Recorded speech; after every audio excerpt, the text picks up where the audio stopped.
Hey Feet family, welcome to the Hot Mess Express.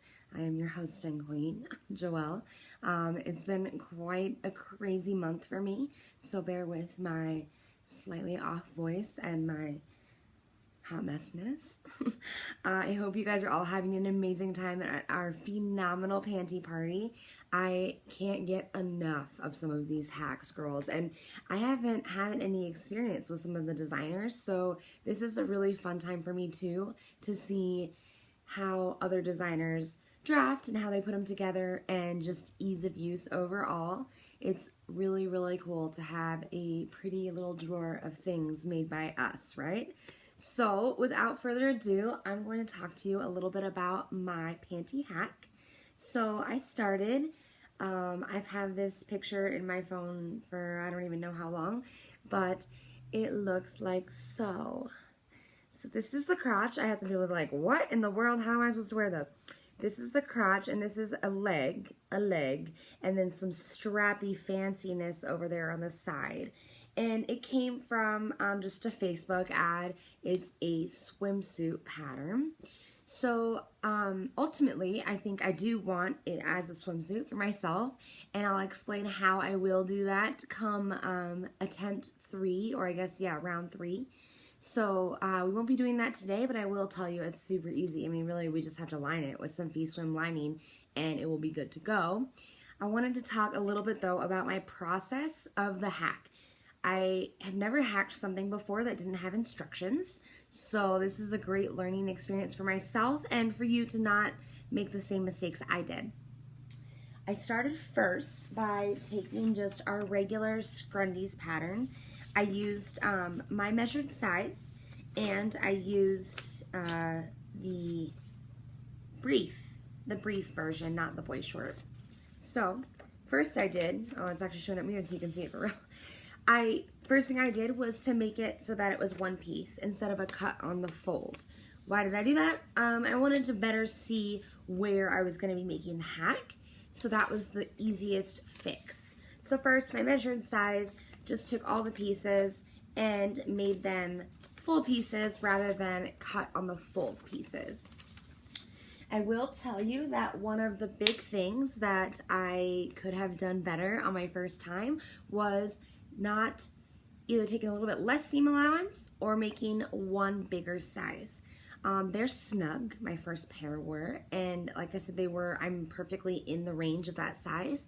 But what happens when you use power knit, something that's meant to support and be stable and amazing, and then you like fold it up into 4 layers for binding and then put it on your body? It's tight, friends, it's tight. So a little bit looser would have been great.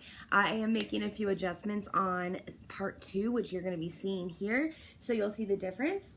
But that's neither here nor there. Just pay attention to what size you're using and how many layers you're using of stable things, and what that might do to the fit. So now here I've taken my front piece, stuck with the liner, taken my front piece and then made my hack. So I made a pair of regular Scrundies first and marked on my body. Okay, I want it to cut here. But just to give you an idea, this is where we're looking at here. It's about center's here. It's about center, just a little bit short. And then here it's about almost to the halfway point, about 3rd point if we're including the crotch here, okay? And then I added a 1/4 inch seam allowance. Why? Because I was being smart. Don't forget to add seam allowances when you start cutting and hacking at things, okay, friends? And then, so for this, let's say you're like, I love that strappiness, but I got a lot of feedback that we didn't know what that would do to our squishy bits on the side there. So maybe you want to keep a nude power knit panel down with the straps on top. I'm going to be doing that on my 2nd pair. So here is the piece that is essentially missing that I cut off of my front and back. So you see my back has some missing, my front has some missing, this is the piece that connects them together. This is the back and this is the front. So this is the piece that I used to decide how long my straps should be, but also it would be the perfect already done panel piece. It's got 1/4 inch added on each side so that we're not losing girth measurements, right? And then I've taped the 1/2 inch seam allowance that the pattern has on the side there, because when I was doing the straps and doing the panel, I don't want a seam there. I just want it to be one panel. So now that you've seen all the pieces, I'm going to break and show you a little bit more of the breakdown via pictures. And if you have any questions, please don't hesitate to ask me. I'm looking forward to seeing all your pretties. Here are my pattern pieces, all cut out from paper. And here are my pattern pieces cut out in Feast circular knit. So comfy. I've sewed one side seam, the crotch, and the liner in place.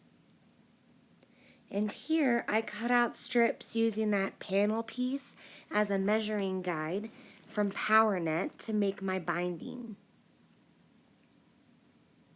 So each piece fold in half and press long ways. Then take the outside edges, bring them to the center, and press again. We're essentially creating binding here. Fold in half one more time with a good press.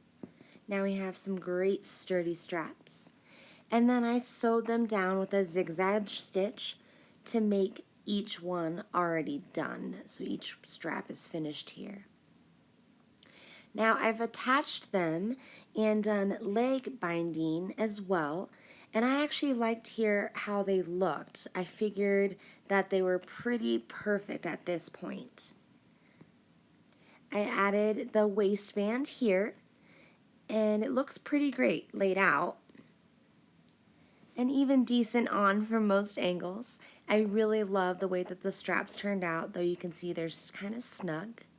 Ooh, baby, here's where we went wrong.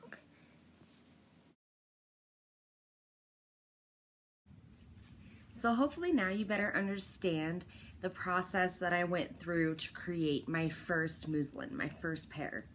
And I do love the way that they look. The flat lay is gorgeous. I like my version, dare I say, better than my Pinspiration. But you can see at the end there when I put them on that there's a couple things that I didn't consider. So adding the waistband at the end, or waist binding, I did binding for everything, okay? So adding the binding at the end made it so that this little piece, once stretched and fit on my body, looks like a gap. It also, stretching and putting it on my body, made all of this connection look kind of sloppy. So, not the end of the world, like certainly wearable, but they can be better, right? So my next pair, before I add the straps, I'm going to add the panel. And if I wasn't going to add that mesh, the Power Net panel in the back, I would add the waistband first, okay? So essentially, I'm gonna take my piece and I'm going to finish all of this connected here. All right, so I'm gonna finish all of this in the top first. Why?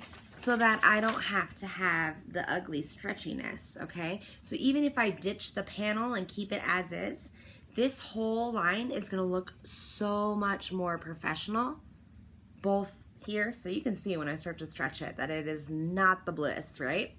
But when I wear them, it's even worse. So I'm going to finish this as one long piece, boom, all the way down before I add the straps.